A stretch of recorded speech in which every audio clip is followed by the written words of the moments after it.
శ్రీకాకుళం జిల్లా పలాసలో వైసీపీ కార్యకర్త పైల వేణుగోపాల్ రెడ్డిపై కాశీబుగ్గ పోలీసులు అక్రమ కేసు పెట్టారని వైసీపీ నాయకులు స్టేషన్ ఎదుట ఆందోళనకు దిగారు.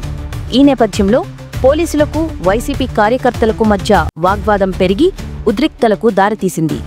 కల్తీ లిక్కర్, అదనపు వసూళ్లు, బెల్ట్ షాపులపై చర్యలు తీసుకోవాలని కోరుతూ వైసీపీ అధిష్టానం పిలుపు మేరకు పలాసలో మాజీ మంత్రి సీదిరి అప్పలరాజు నేతృత్వంలో పెద్ద ఎత్తున నిరసన ర్యాలీ చేపట్టారు. మాజీ మంత్రి సీదిరి అప్పలరాజు తమ కార్యకర్తను విడుదల చేయకపోతే వైసీపీ శ్రేణులతో కలిసి పోలీస్ స్టేషన్ ఎదుట ధర్నా చేసేందుకు సిద్ధపడడంతో పోలీసులు ఆందోళనకారులను అడ్డుకున్నారు.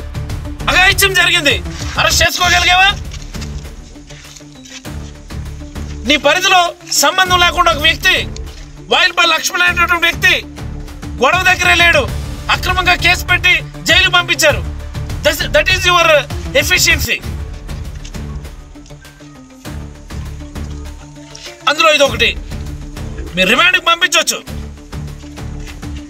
జగన్ సార్, ఇలాంటి వ్యక్తులు ఖచ్చితంగా మనం గుర్తుపెట్టుకోవాలి. మనం ఏ బుక్ అంటారో మాకు అనవసరం, బట్ ఇలాంటి వ్యక్తులు మాత్రం ఖచ్చితంగా మనం గుర్తుపెట్టుకోవాలి. అసలు నాలాంటి రాజకీయాలు ఉండొచ్చు, ఉండకపోవచ్చు,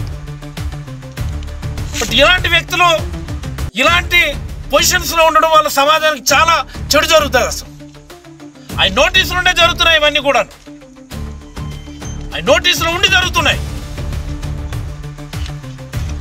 ఎన్ని అన్యాయం జరిగాయి ఈ పలాసలో. ఒక్కదానికి మీరు సమాధానం చెప్పారా?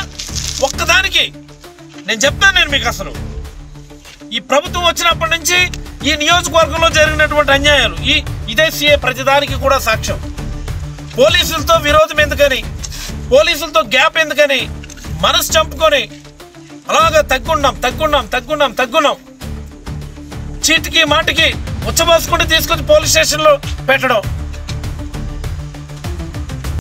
ఎన్నిసార్లు